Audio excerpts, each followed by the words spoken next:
So we have with us Craig Dalzell and Richard Murphy to answer all of these questions around the monetary and fiscal policy of an independent Scotland according to the Sustainable Growth Commission. Hello and welcome to you both. Hi there. The first question I have for you is the report seems to suggest that Scotland follows the lead of the United Kingdom in many areas, including banking regulation. Is this a missed opportunity? Yeah, I remember back in 2018 when I first read the Growth Commission report, and I came across this section within it, and it said that upon independence, Scotland would effectively copy-paste the UK's financial regulations into an independent Scotland. And okay, I can understand a certain sense about that. You've seen with the Brexit negotiations, and you might want a certain grandfathering in of previous regulations so that you can have a smooth transition. But the next sentence, which said that Scotland would continue to be aligned with the UK even after independence, and we would change our financial regulations to match the UK's, without having a say in those regulations, you can see a lot of the echoes of everything that's going wrong with the Brexit deal in that. And yes, it definitely is a missed opportunity there. Scotland shouldn't just be content with a financial regulation system in the UK that doesn't work, has not worked, or works all too well for the vested interests that write those policies. So we should take the opportunity of independence to do something better. Let me add and elaborate on what Craig has just said. And I want to go back to something more basic before discussing the actual regulation. And that is that, as far as I can see from a historical perspective, there isn't a nation on earth that has wanted to be independent from another, which has previously been its, frankly, dominant partner, without wishing to reflect its social differences in the future of the country it wants to become. In other words, independence necessarily means that people have identified that they have different objectives from the country they want to depart from. And I'm convinced that that is now what is happening in Scotland. People are realizing that the values, the systems, the structure of the UK do not reflect what the population of Scotland want for themselves. And I think that's true in financial services, but I think that's going to be true across a whole load of areas. Now, I'm not disputing, and Craig's right, that in a sense, once the independence vote is won, and I'm sure that will happen at some point, then there will be a period of transition. We've seen a period of transition on Brexit, but it was entirely wasted. We went through 3 years on Brexit for no outcome. In fact, it took longer than 3 years. That's got to be used constructively in the case of Scotland. And there is absolutely no reason why Scotland has to start on the real Independence Day, which is several years after the Indy vote, with the regulation that matches the UK's. I certainly wouldn't want that with regard to tax, which is an area which I'm most concerned with, because frankly, the tax system of the UK is rubbish. And with regard to financial services regulation, I can see vast numbers of things that are wrong. For example, the UK is itself saying that its Financial Reporting Council needs to be changed at present. There's legislation before Parliament saying that the regulation of insurance companies and other institutions through what's called the Public Regulatory Authority, the PRA, is wrong. The Prudential Regulatory Authority, is wrong.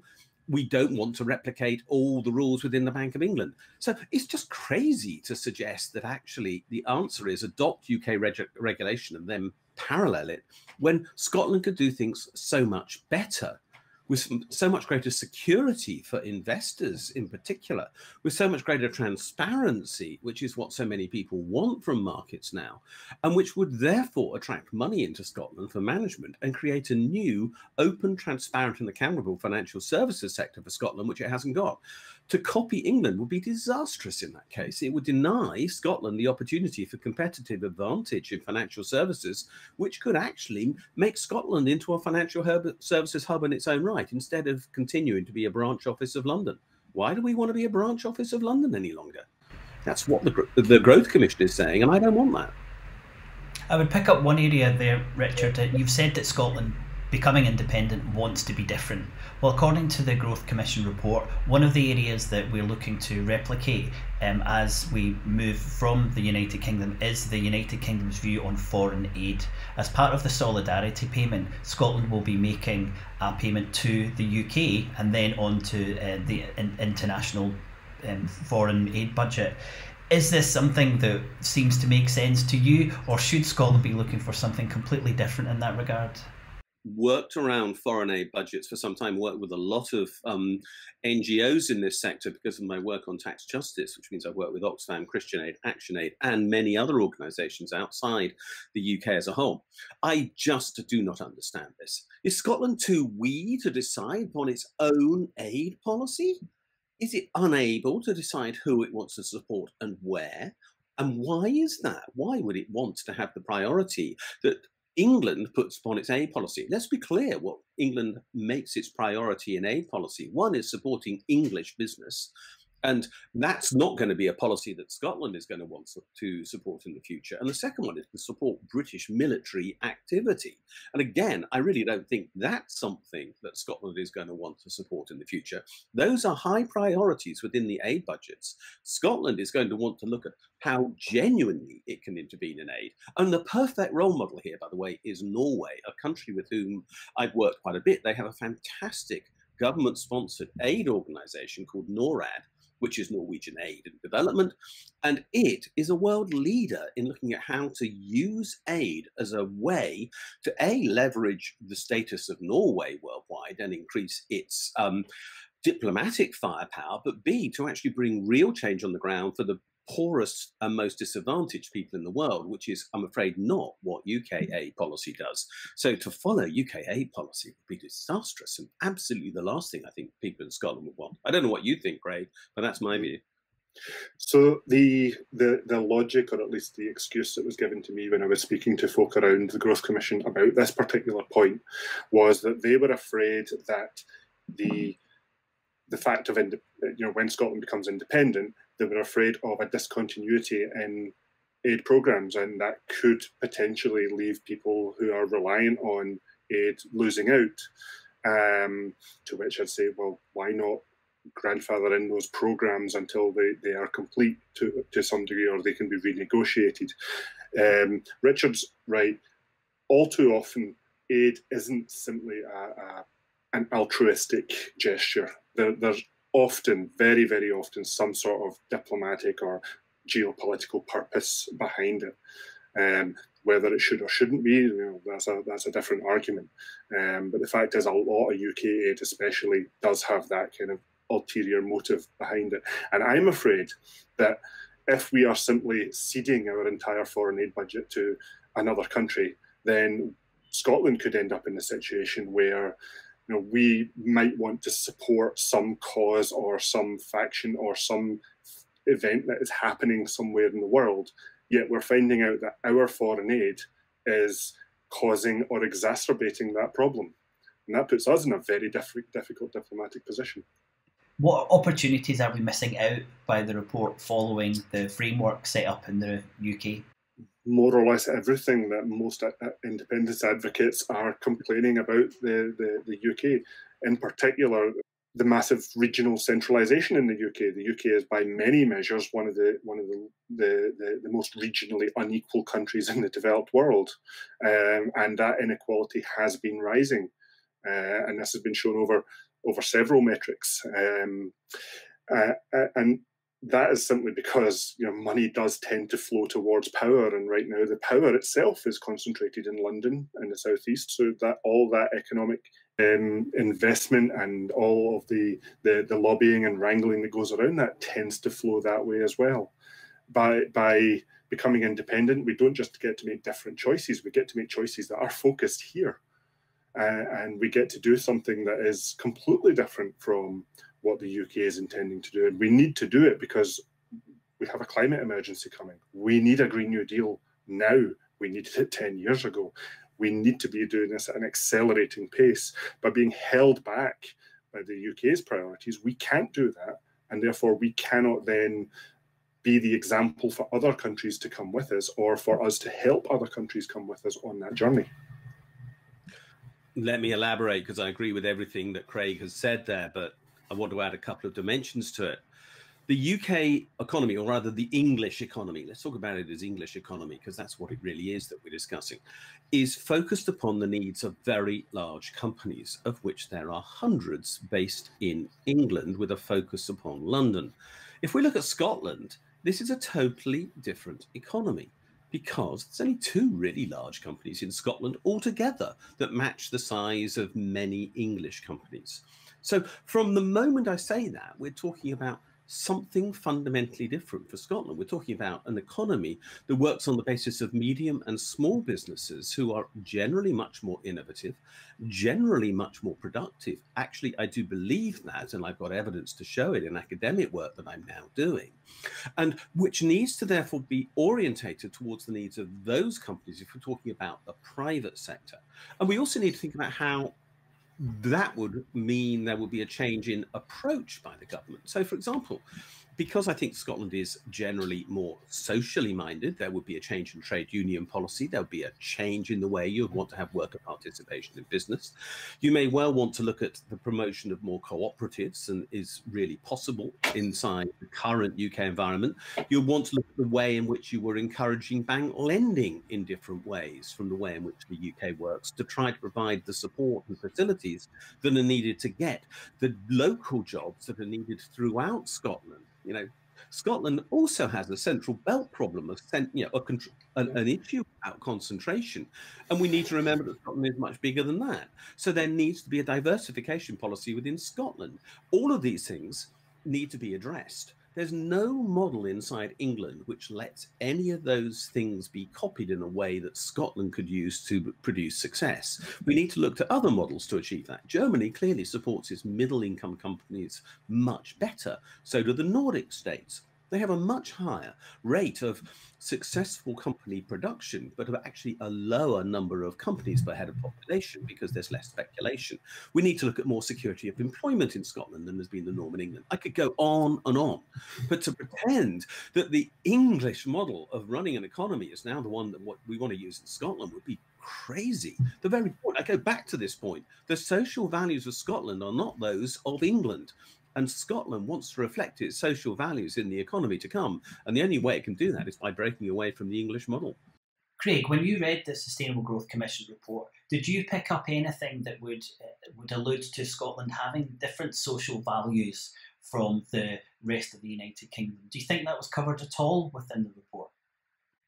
It was, to a degree, actually. I mean, the language of that side of things was certainly there. Really, my main issue is if you're wanting to talk that language and you want to set those objectives, but then you're deliberately holding back the tools to deliver on them, then it's questionable whether those targets will get met. There is the talk, there isn't the walk, to put it bluntly. The report recommends a fiscal deficit moving from the 5.9%, which is given by the GERS figures, to 3%. Now, is this something that's achievable in an independent Scotland? And actually, is it even desirable? The second question is the real one. Achievable, who cares? It doesn't matter if the Scottish Government runs a deficit.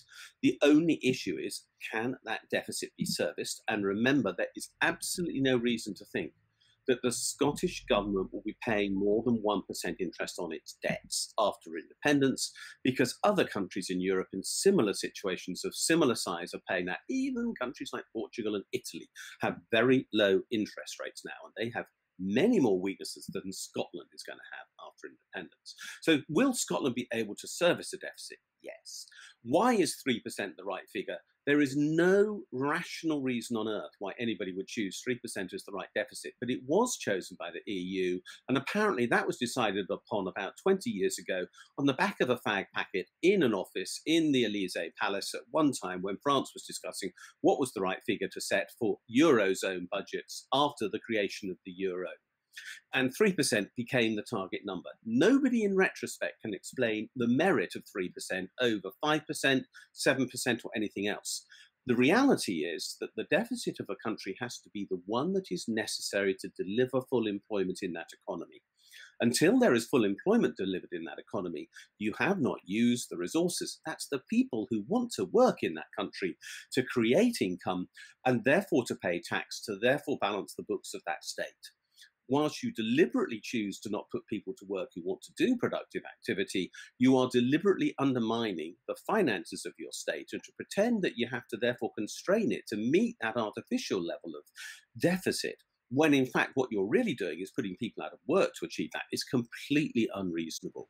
So what Scotland has to do is stop adhering to these stupid standards, which frankly are largely ignored right across the Eurozone, and of course ignored in practice now because COVID has blown them apart the world over, and instead look at what is it that we need in Scotland to deliver a sustainable economy, the Green New Deal that Craig's already referred to, and which I share his conviction that we need, and what is it that puts the people of Scotland to work in the way that they want, not that they're forced to work, but the people who can do the jobs they want in the way they want, with the terms that they want, at a decent living wage, who will pay taxes, who will therefore deliver a Scottish economy working to its full potential. And economies working to their full potential don't run deficits. So the goal is not making a financial constraint what stops Scotland working, but putting Scotland to work becomes the constraint. The constraint is full employment. Until that's achieved, forget everything else. While there is a lot of talk over, what are the implications of your national deficit for EU membership and for being within the EU,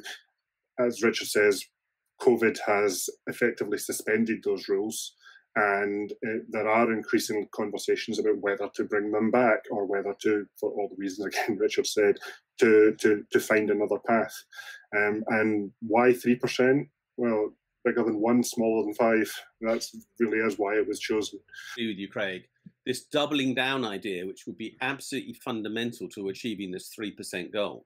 After all, if you reduce the deficit from 5.9% to 3%, that means the government's got to spend less. By the way, if the government spends less, it also collects less tax, because government spending is a part of the gross domestic product of a country. So if you spend less, there is less growth in the country, there's less income in the country, so there's less tax paid.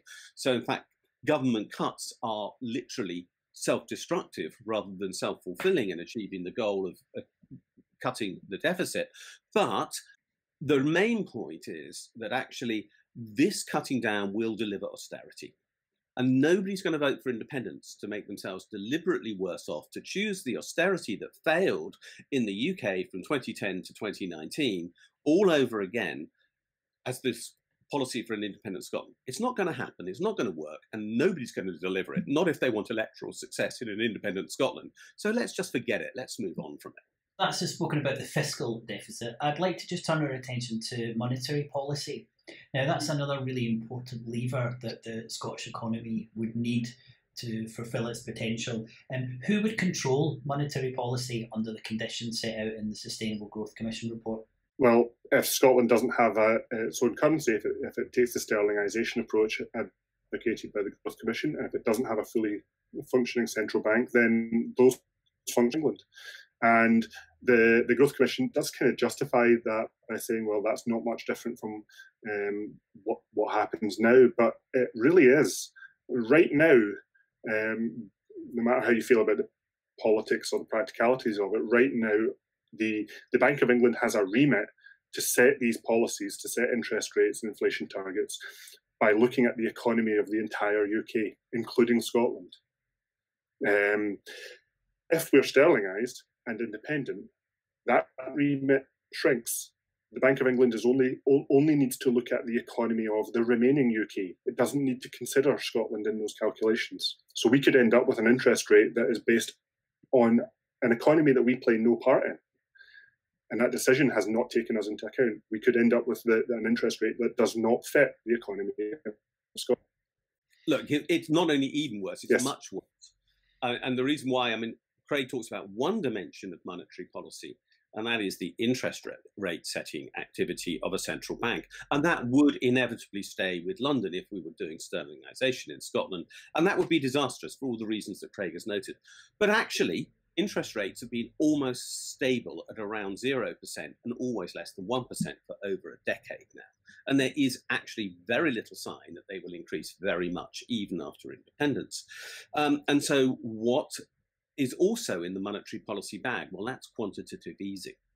And quantitative easing has been absolutely fundamental to governments across Europe, around the world, to actually making sure that they can survive the COVID crisis. Because what QE does is provide a government, like an independent Scotland, with its own currency, with its own central bank, with the opportunity to basically fund itself. Now, I know central banks claim they don't do this. They say they buy back the bonds that their government that owns them has issued into the financial markets, and that's done to control inflation. Yeah. It's a good story, but it's not true.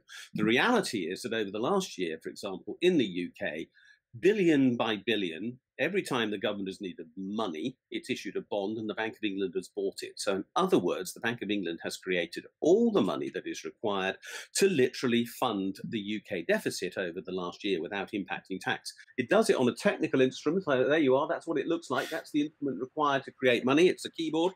And the keyboard is simply used to enter pluses and minuses into bank accounts. The plus is what the government can spend the money. The minus is what it technically owes its central bank. But that is what has kept the economy moving. If Scotland does not have its own currency and it does not have its own independent central bank, it cannot do quantitative easing. It could not bail out its banks if something went wrong in the future. The UK would not, or England would not be required to, of course, support Scottish banks in that situation, nor would it be required to do QE to control a Scottish inflation rate if such a thing did ever take off.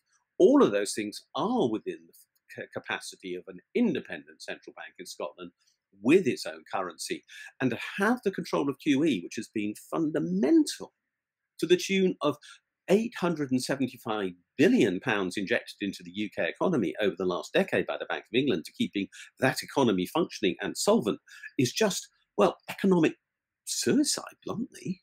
So that's such a large part of running a modern economy, and that's something that's just not perceived as being necessary within the Sustainable Growth Commission report. I agree. I mean, literally, it didn't even think about it. It's the most massive oversight. Well, before we wrap up, I'd like to know if there's anything else that the Sustainable Growth Commission report missed out that you would have liked to see in it. And to try and finish on a positive note, was there anything in the report that you thought was actually really good and would help Scotland reach its potential? On the positives, as I say, a lot of the language that it used in terms of its objectives were good, and a lot of the comparisons that it made with other countries were relatively good as well. It's talk about how some of the levers that it could use to grow the Scottish economy by increasing population, increasing participation, increasing productivity. There was a lot of good stuff in there. However, even just the very fundamental idea of sustainable growth, we're still not sure if what they meant was having a growing economy that is sustainable within a finite planet, or whether they just wanted to sustain growth indefinitely. And so unless that question is answered, and even then, there's been some really good studies that say that an indefinitely growing economy simply is not sustainable on a finite planet. No matter how you change things, then that is going to be the fundamental limit on what can be done with this report, given that we are only a few years away from an irreversible climate emergency. I agree with what Craig says there. I'd add, I think the comparisons are useful, but actually, I don't think that the report then follows them.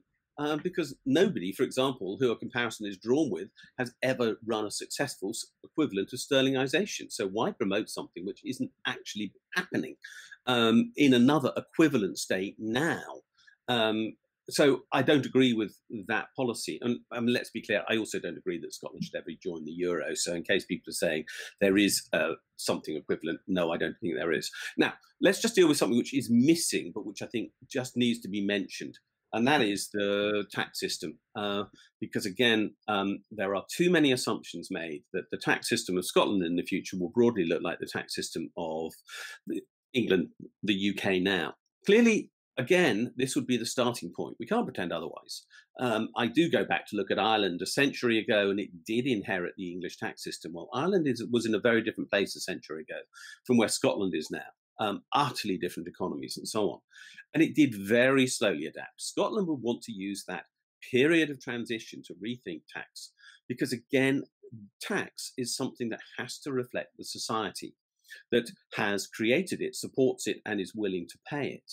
And Scotland has different priorities, I would suggest, with regard to tax, for example, from the rest of the UK. I think Scotland would want a wealth tax. I think Scotland would most emphatically want a land tax to deal with some of the very particular land ownership problems that exist in Scotland and which can't be addressed in any other way. I do think that Scotland would need to review things like national insurance and whether they need to change to encourage that full employment I've talked about. Scotland may want to look at green taxes in a quite different way from that which the UK has done, because Scotland may well want to be ahead of the UK in developing that Green New Deal economy. There are so many ways in which, again, the assumption is that the status quo will stay in place, and that just cannot be the right way forward. And that's the real criticism of the Sustainable Growth Commission report. From Sterling onwards, it assumes that what exists works. But if what exists works, people in Scotland wouldn't want to leave England. It's precisely because what exists does not work that there is a demand for independence. It's not just about a Scottish identity. Is because people actually believe that Scotland is capable of producing something better. And if that's the case, then I genuinely believe that the Growth Commission got the mood wrong, and we need to think about how we go forward in Scotland as a different type of country altogether from that which there has been in the past. Land reform wasn't mentioned once in the Sustainable Growth Commission report. I also found it quite peculiar that corporate governance was only mentioned once. And again, I would assume that Scotland, if it's pushing towards a new type of economy, would be looking at the construction and the management of companies. Is that something that you would have expected to be in the report? This is a key issue to me. Now, admittedly, I'm a chartered accountant. I always make the joke, if you cut me open and we looked at the words written around the ring on the inside, it wouldn't say, a coastal town. It would instead say chartered accountant. So corporate governance matters to me a great deal. And we have a failed system of corporate governance in the UK that assumes that the only people who matter in a UK company are its shareholders. Now, I've already explained, Scotland does not have that type of company. It doesn't have the quoted companies that dominate the UK market. There's a couple, but that's it. So Scotland will look at a very different type of stock market if it has its own. There will be many smaller companies represented. And Scotland needs to become a stakeholder-focused community of interest with regard to corporate governance, where reporting to employees is as important as in reporting to shareholders, where trading partners are treated as key players within the business itself, where financiers are in for the long term, not for the short term, and where regulators and tax authorities also get a fair crack at the whip to make sure that the Scottish society that's going to be created is fairly represented in getting the information it needs to support those processes as well. In other words, the whole orientation of business in Scotland is, whilst being wholly supportive of Scottish business, also requiring that Scottish business be accountable. But actually, if you go back, and anybody who's actually watching who's been taught undergraduate economics, well, first of all, you have my sympathy. And secondly, you'll know that what you're told in undergraduate economics is openness, transparency, and accountability is fundamental to the smooth working of an efficient market economy. And I believe it is. But actually, England works on the basis of closing everything down, trying to prevent anyone knowing anything. Scotland has to have a different mentality of working together, making business partners with community, with government, and together building the future strength of the country. And that requires a different corporate governance code altogether.